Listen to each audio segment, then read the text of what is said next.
Tables, ladders, and chairs. It was a match type spawned by three of the most legendary tag teams in WWE history. The Hardys, the Dudleys, and Edge and Christian. It's a match type so synonymous with hardcore and pain that they made a pay-per-view about it. It's a really shitty idea, but nonetheless, we are here once again for another edition of Tables, Ladders, and Chairs, and thankfully, not stairs. Smackdown edition. Greetings, everybody. My name is Calkos, and joining me is Nicky V. You know, a thought occurs. We do have Eric Rowan, so we could have another stairs match. And we have Toon Critic. Would we really want that? I don't know. I mean, what else could we do with the stairs match? Why don't we just have, I don't know, freaking, how about a ring post match? Just yank a ring post off, whack a motherfucker with it, see what happens. To be fair, I would bet you that Nakamura and Samoa Joe could have a killer stairs match. Oh, They've kind of been setting up for one. That would be funny.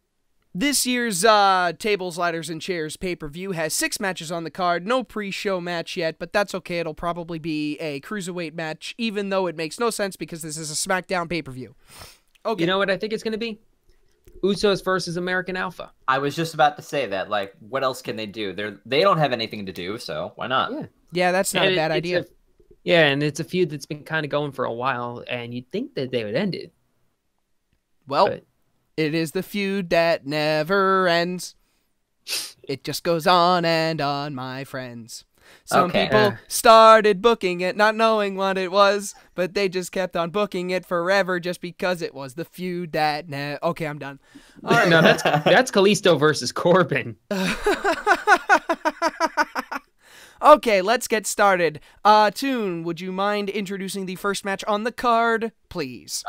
Okay, so our first match of the night is for the WWE SmackDown Tag Team Championships. Slater and Rhyno defend against the Wyatt family, which consists of Bray Wyatt and Randy Orton. I never thought I would see this.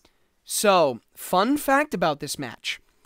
Since Bray Wyatt's debut in 2013, he has never gotten a pure shot at gold. He was in the 2014 Money in the Bank Championship match, which was the main event, and he was in the 2015 and 2016 Royal Rumble, or the 2016 Royal Rumble specifically, because that was a shot for a belt.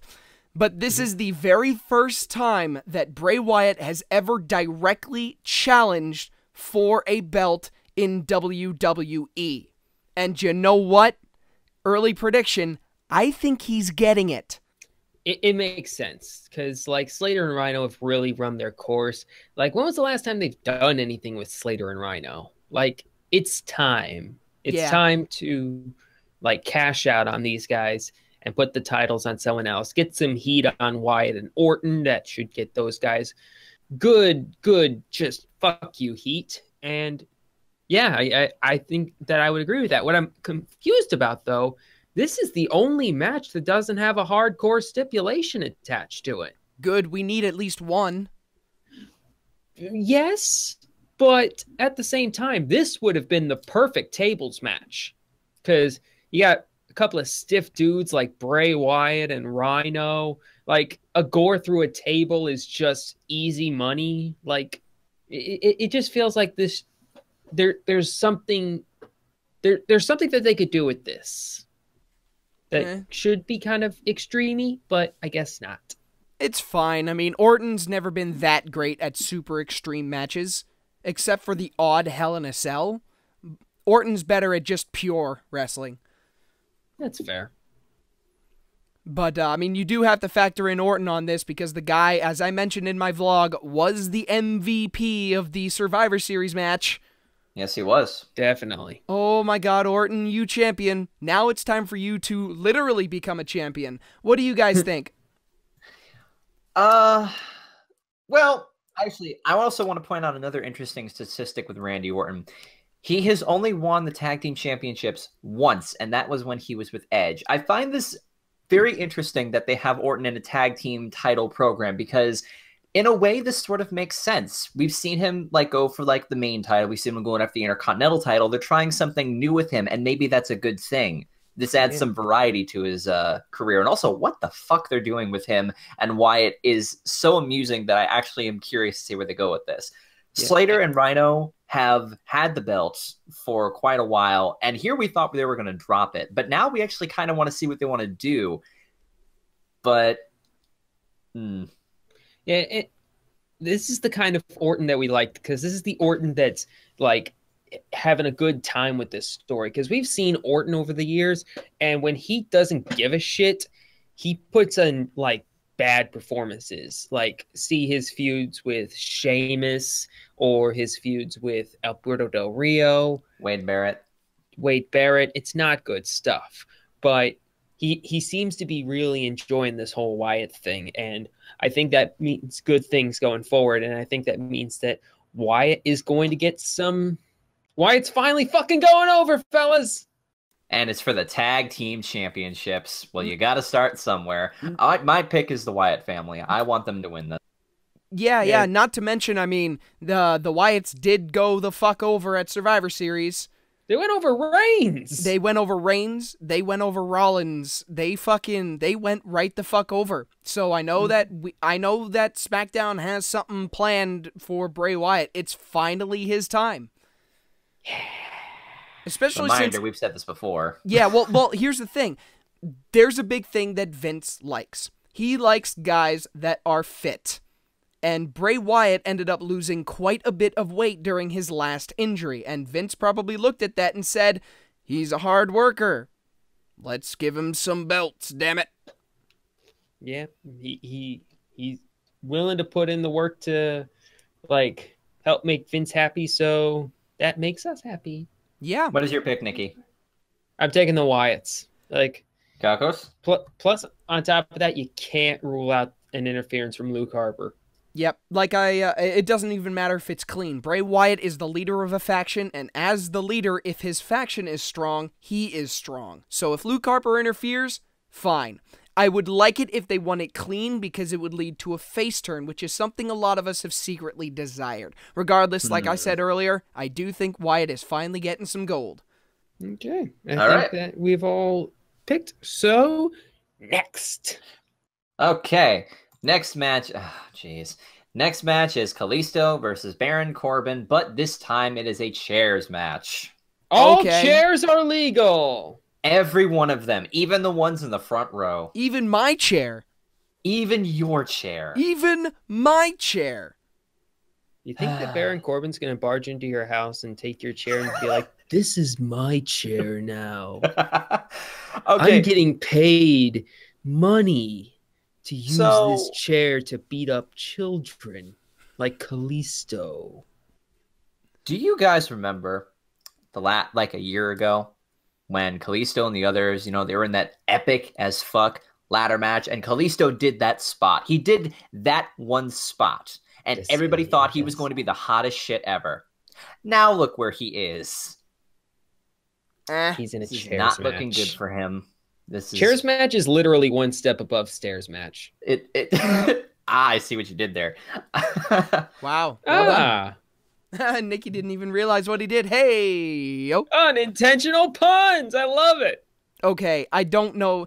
The only thing I want to say about this match is that I do kind of like what they're doing with Baron Corbin. It's very similar to his NXT gimmick as the anti-indie guy. Now he is the anti-baby man guy.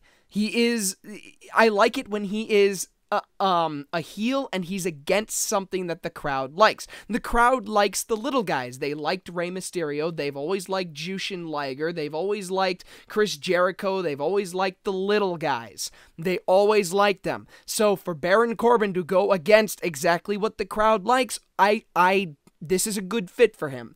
Other than that, I think this match is going to be dog shit. I'm picking Baron Corbin. They're booking Corbin strong again, which sucks because they really need some other like mid-card people, and Corbin's just running through them and kind of decrediting them. Yeah, I guess I got to take Corbin. Like, at this point, who do you think is going to be the one who, I can't say gives Corbin his first clean loss because he has lost before to Ziggler of all people, but who do you think is going to be the next, or I guess the second person to pin Corbin clean? Me. John Cena. Do. I don't care about this match. I want to, but at the same time, it's been prolonged to the point where now I just want it to be over. Yep, I'm pretty much done. I like Baron Corbin. When he's booked well, he's booked really well. But this is a nothing match, and I really don't give a shit. I picked Baron Corbin. I think we should just move on to our picks. I picked Baron Corbin. Toon, what do you pick? I'm going to go with Kalisto. Okay. Nikki, who do you pick? I'll take Corbin, and I really wish Kalisto didn't get injured for the last month because that pretty much elongated this dumb feud. If he hadn't got injured, this feud probably would have been over by now, and it probably would have had a more smooth ending. But now we just want it to be done. Yep. All right. So next match. Next match is Nikki Bella versus Carmella again, but this time it is a no disqualification match. The shenanigans are so real. Oh boy, no disqualification. Wow. God, that's so edgy, so epic. Oh my God, it's so fucking lame. So, seeing as how this match has a no DQ stipulation, my question to you is a two-parter. Number one, do you think we're going to find out who attacked Nikki Bella at Survivor Series? It's Natalya. It's Natalya. It's okay. So obviously Natalya. That's too easy, though. Russo swerve. It's Becky Lynch. They're turning her heel. No, less dumb swerve. It's time for All Red Everything. That would be so good. Her suspension was over a long time ago, and yet she still hasn't returned. Wow, That's so brilliant.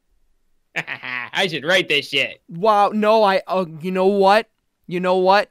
Because SmackDown actually is that smart, I do think that's exactly what they're doing. I do think that Eva Marie is coming back to put on some shenanigans and attack Nikki Bella. I do think that's what's happening. And I did like what they were doing with Eva Marie before. Not having her wrestle, having her get out of it all the fucking time. I liked that. It was smart. It was great. It gave her heel heat because we wanted so goddamn bad to boo her bad wrestling. But because we never got it, we got frustrated. And maybe over the last several months, she may have gotten decent. Who the fuck knows? So that way when they're ready to debut her finally in a match, she won't fucking stink up the joint. Who knows? I'm very curious. Not excited, curious. But I think that's what might happen. I do think Carmella may win. And if that's the case, if Eva Marie gets involved, then Carmella wins the feud and Nikki Bella can move on to a thing with Eva Marie for the next couple of months. Exactly. That's what they need to do. They need to have just Carmella win, yada, yada, yada. Nikki looks strong in the end, kind of, maybe, but we know that somebody's going to interfere. Someone's going to set up the next feud. Nikki and that person are going to fight, and Carmella's going to be like, well, fuck, I'm going after the belt now. Yeah. It makes sense because she will have won this match. This actually kind of ties into a later prediction, but, I'm going to go with Carmella. All right.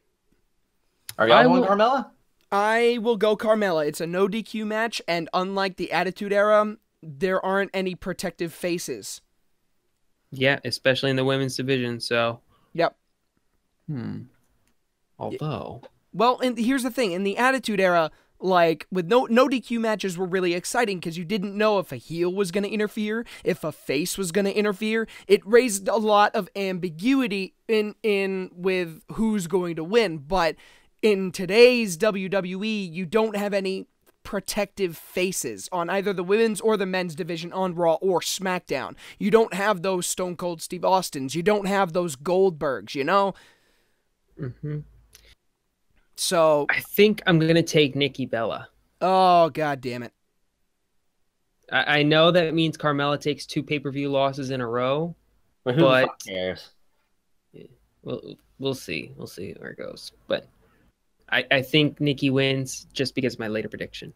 Okay. All right. So we have me and Toon for Carmella and Nikki for Nikki Bella.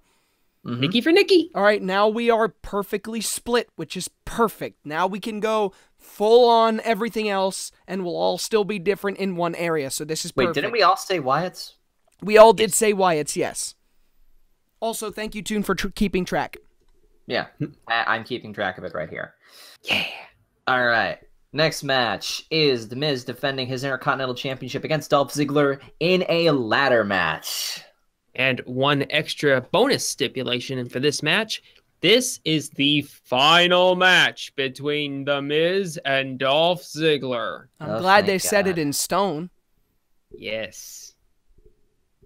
That's important. Which probably means that Ziggler is going to lose. That's fine. You know what? I would prefer Miz win, because Ziggler's win at No Mercy was special. It was very, very special, because not only did he win, capping off an explosive feud between him, The Miz, and Daniel Bryan, but it's the best match that either of those two men have ever wrestled in one-on-one competition, by far. So it's important. That's true, but it didn't cap the feud. Because we're still here. Okay, it capped the first phase of the feud. You know, here's the thing about feuds, is that you can cap a feud and then keep it going. You know? Yeah, it's just that it's all downhill from there. No, fuck it. Miz is great at putting guys over. He's a perfect goddamn heel champion. So I honestly, I goddamn love the Miz. All right, I will boo the shit out of him, but I still love him to death. So, I'm glad he dropped the Spirit Squad finally. Yep, he did drop the Spirit Squad. But I mean, The Miz and Dolph Ziggler's feud has run its course. I'm not saying I'm getting bored of it, but what I'm saying is that it's run its course, more or less. Yes. Because their feud has been goddamn great since after SummerSlam. It's been fucking great. So, it'd be a nice little curtain call for Dolph Ziggler to finally not have to do The Miz. Wow, that did not come out right. I am very sorry. To not have to face The Miz. And if they really want to move Dolph Ziggler back up to the main event, they can do that in a few months. Just have Ziggler rest up and come back when they have the main event picture sorted out later on. That makes sense. Yeah, so who are we going with? I am going with The Miz. Nicky? I guess I'll take The Miz. I'll take The Miz. Okie dokie. Now, Toon, why are you always so goddamn disappointed when it comes to The Miz? I'm not disappointed with Miz. I'm disappointed with the fact that they made okay, just follow me on this. They made a big deal out of like, oh, if I lose, I give up my career. And Ziggler wins and everybody's really happy about it. Then less than a month later, he loses it again, and now we're put into this match, and I'm like, wait a minute. What fucking logic does this make? If the feuds, if you want to have Ziggler like carry off of this, why fucking just yank it away from him, put him in this match where he's probably going to lose, and then just send him off to another feud? Why not have him hold the belt for a while and not lose it just like that over some stupid bullshit? Two reasons. One, non-kayfabe. Ziggler could not go up against Sami Zayn at Survivor Series. He just couldn't. Sami Zayn had that with like freaking what did they do? They did that kind of like with Ziggler and Daniel Bryan at like one point. I remember that at one pay-per-view, and they were both yes, kind of but neither of them were in their home turf. All right. When it comes to Ziggler, Ziggler would have been booed. They didn't want that. They wanted a heel to face him, so they chose The Miz. It was a logical choice in that regard. Two, it only makes you hate The Miz more because he can't win cleanly. Then why, if that was the case, if that's what they were building up to, why not just have Miz win at No Mercy, carry it, and keep going? Because then Dolph Ziggler would have had to retire. Yes, but they probably would have found some way out of that. No, because that's fucking dumb. So is what they're doing right here, so either way. This is not dumb. This is great. All right, these two have put on very, very good matches. I'm not discrediting their matches, of course not. Because it's a ladder match here, I expect amazing things, because I love ladder matches. That's why I'm still invested in this, because I want to see what the fuck they're going to do in a ladder match. All right, not to mention, it gives them a chance to stall and carry The Miz and Dolph Ziggler into something else. It gives the writers time. Yeah, there's only so much you can stall, though. Then that's why they said, this is it. This is capping it off. They're not facing anymore. Okay. That seems fair. Next match! This is the end. Okay, next match. Next match is for the Women's Championship. Becky Lynch defends against Alexa Bliss. Now, it was originally going to be just a straight up like regular match, but as of this Tuesday, it is now a tables match. Okay, Where then. Becky Lynch is going to get that little bitch. Yeah, that was pretty fucking edgy, and I loved it. Just like, okay, all right, okay, shit's getting real. All right. Yeah, like, just because of the fact that they've been, like, they've strayed away from that so long, and usually when the women insult each other, it's with, like, sarcastic little sweethearts. It's just like, fuck. I'm loving this. These two have excellent chemistry. This feels realish. I love it. That's what we want, man. We want that small dose of reality.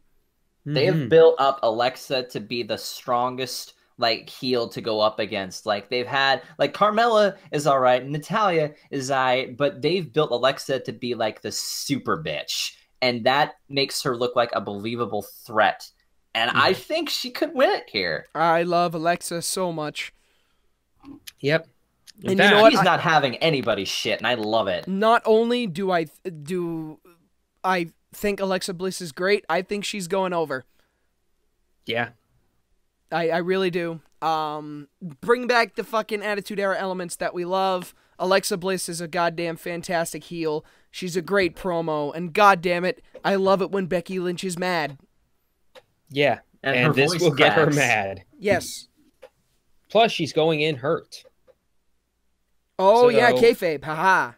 Yeah, so if Alexa, like, targets the back, like, and plus, like, Becky's way of getting her through a table is probably going to be with a Bexploder suplex. And if she's got a fucked up back, she's not going to be able to do that.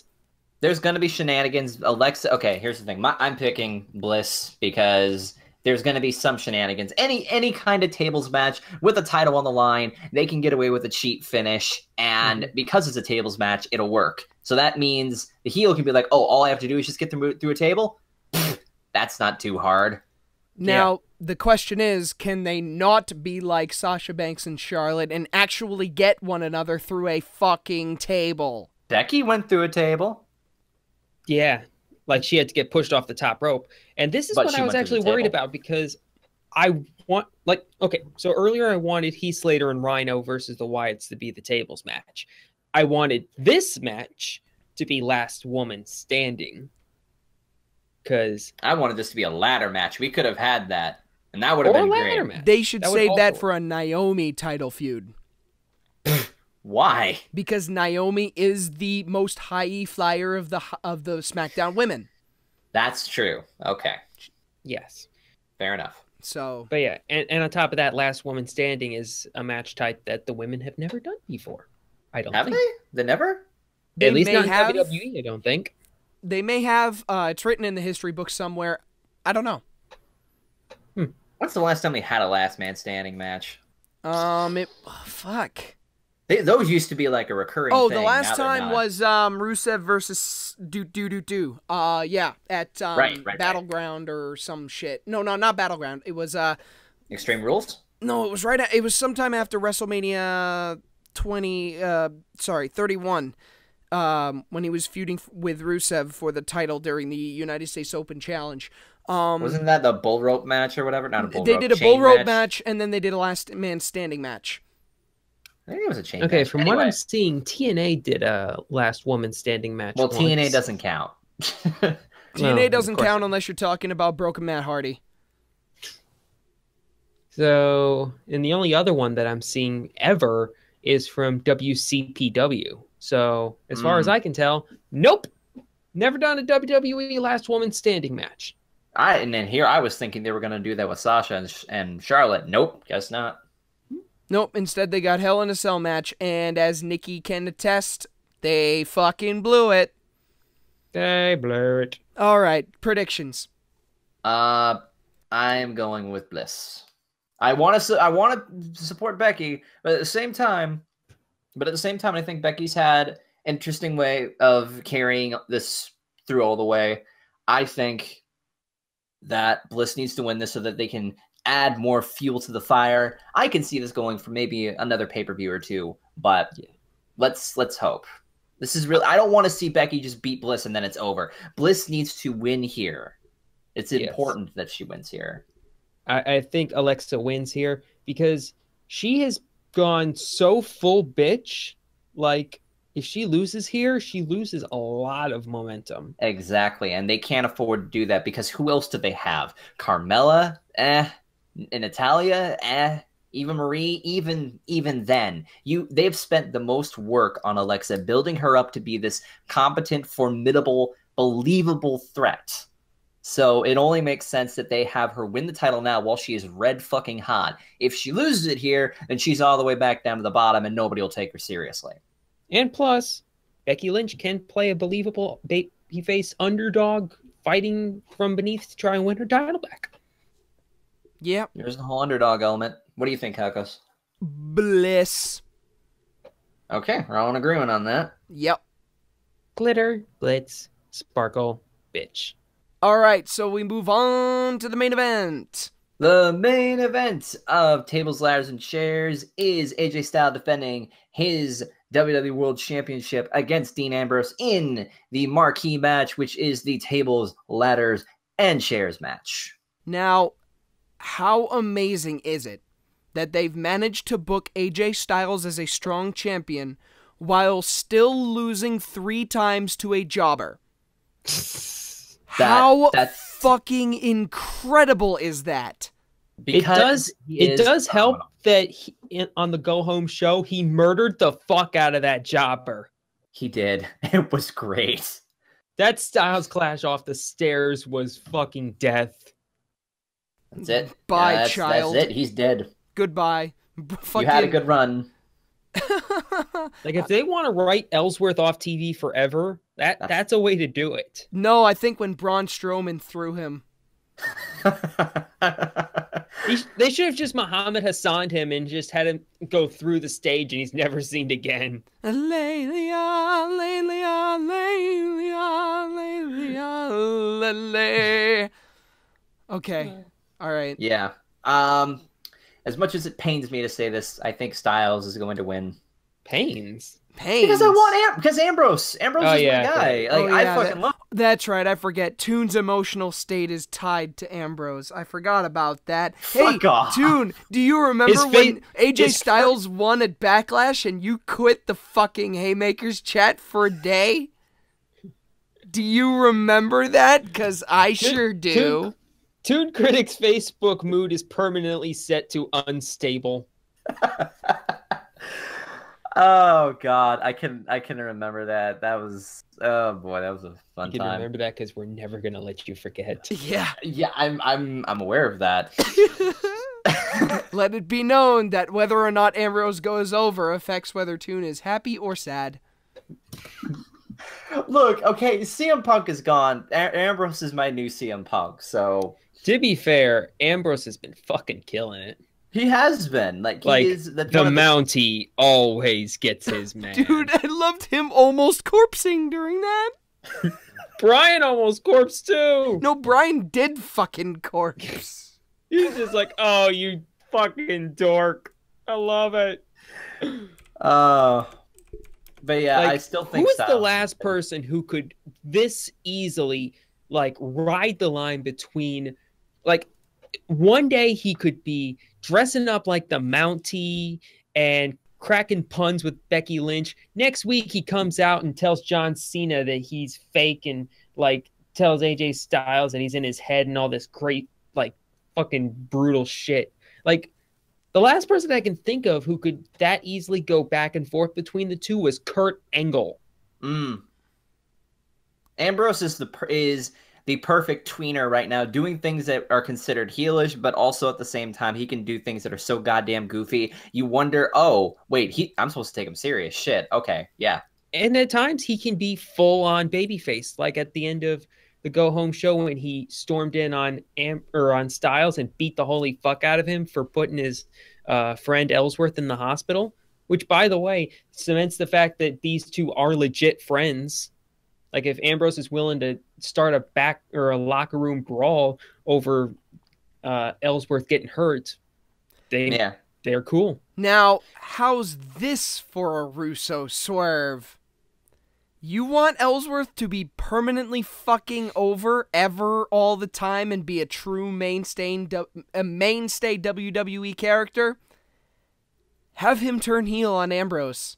That's what I was thinking too. That would swerve the fuck out of everybody. Oh my god, that would be an incredible fucking shocker. And guess what? They have a reason for this. Because Ellsworth has beaten Styles 3 times.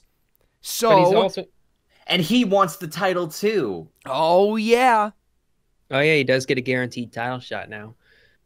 But I got a couple things to throw water on this. Oh, I don't want to fight you, Ambrose. I want to fight Styles. So I cost you the match because I want Styles.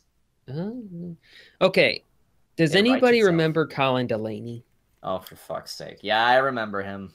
He, for weird reasons, turned heel on Tommy Dreamer, and then Dreamer killed him, and then we never saw him again.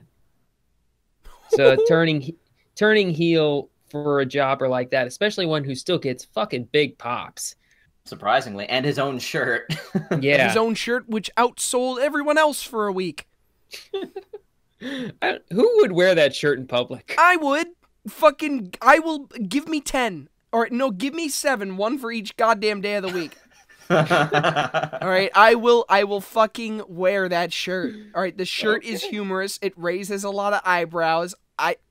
I would wear that in public before I would wear a Lucha Dragons or a Cena shirt in public.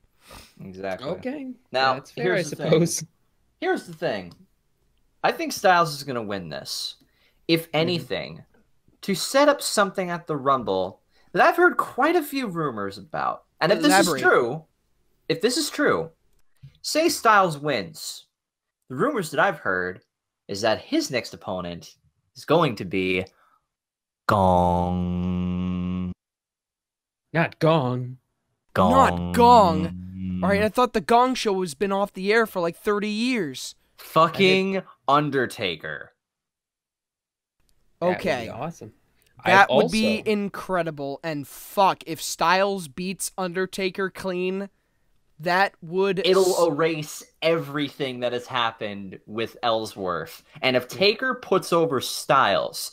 Him going into WrestleMania, he will be a goddamn fucking unstoppable champion. Yeah. He will be untouchable. Until Cena comes around and takes the belt off him. But nevertheless. No, to be honest, that would be perfect. Holy shit, that would be great. Wow. In kayfabe, you could say Cena's been gone. He's been training. He's learned tricks. And then all of a sudden, he busts out a new fucking move. All right, he has increased his work rate quite a lot in the last couple of years, okay?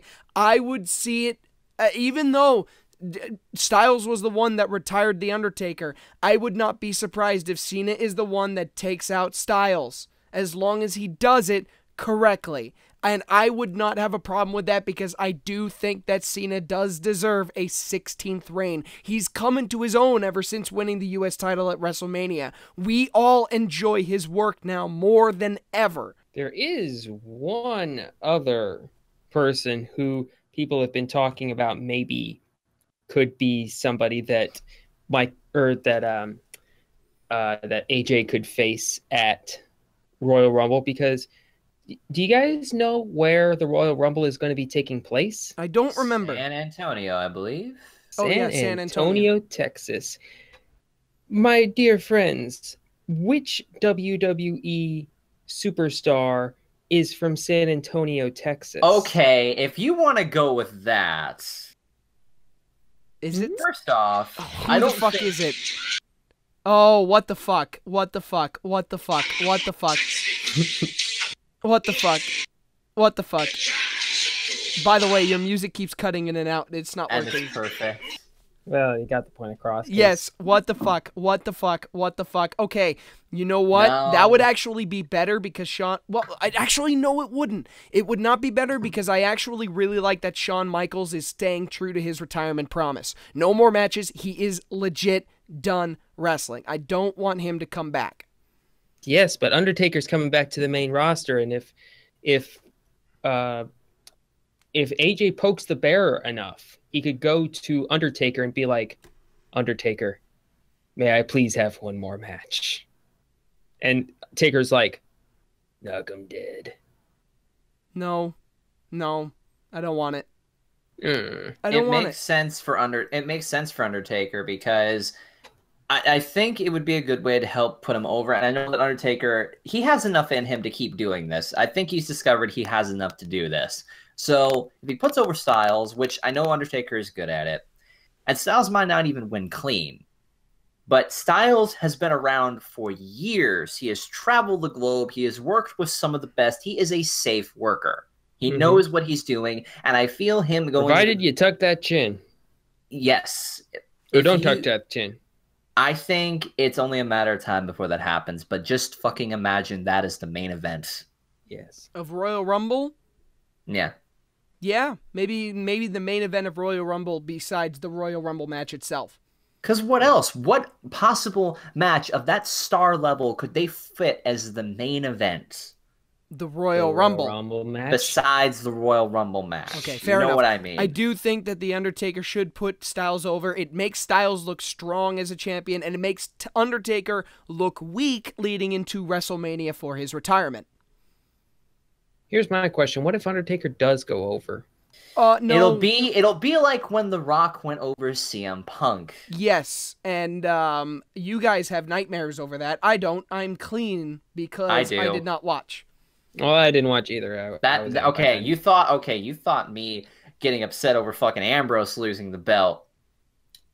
I thought you loved Undertaker. No, I'm talking about. Oh no, we're talking about when The Rock beat Punk. Oh, okay.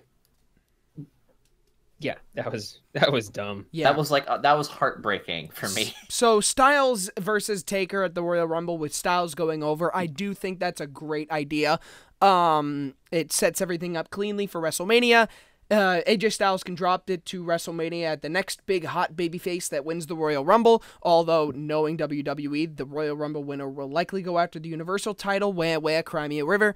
But I think we should go on to what about Elimination Chamber, though? Elimination Chamber has announced that I believe it's going to be in between. So is it going to be the last, or is it going to be the last Raw or SmackDown pay-per-view before Mania? I don't know, actually. I'm on Wikipedia right now. I'm going to look this up. All right, so goes to Royal Rumble and then Elimination Chamber, which is a Raw pay-per-view. Okay. Yeah. And then after that is will probably be in February. Well, after that is Fastlane, which is a SmackDown pay-per-view. Yep. So, so Raw's actually going first in the month? Yeah. Oh, I guess they're swapping. All right, that's fine. That's fine by me. So yeah, I think we should wrap this up. What is our final predictions? Styles. Nikki. Styles. And I am going to go for, just to mix things up, Ambrose. No, I'm kidding. I'm going with Styles as well. We already have our splits, so we don't have to worry about that. Fair enough. Okay, so yes, we have all of our predictions and shit and stuff. I think we should wrap this up. Toon, take it away. Yes. All right. So if you've made it this far, congratulations. Go ahead and put down in the comments what your thoughts are. What, are you saying our fucking podcast is bad? No, I'm not saying that. I'm just saying some people usually just skip to the end. Who skips to the... Okay, sound off in the comments if you skip to the end. Also, if you skip to the end, you fucking asshole! Yeah, no fucking kidding. I'm gonna stop doing the goddamn musical outro if you keep skipping to the end. So be serious. Sound off in the comments. Do you skip to the end? See this? You see this?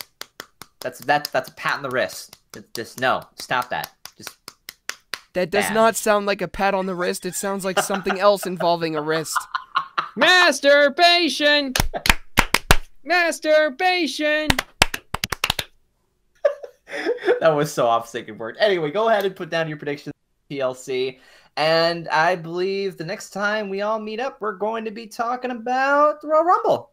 Fucking right. We're going to invite the other 3 Haymakers, and we're going to have a grand old fucking clusterfuck talking about the match. I didn't even know how the fuck that's going to work. Haymakers. Huh? I said the lesser Haymakers. Oh, wow, that call out. You know what? Don't even tell them about this in the chat. I just want to see if any of them mention that they're all fucking goobers and they're inferior. Let's see if they actually watched this all the way to the end. Yeah, man, I watched their cast all the way to the end. Do they watch it all the way to the end? Come on, man.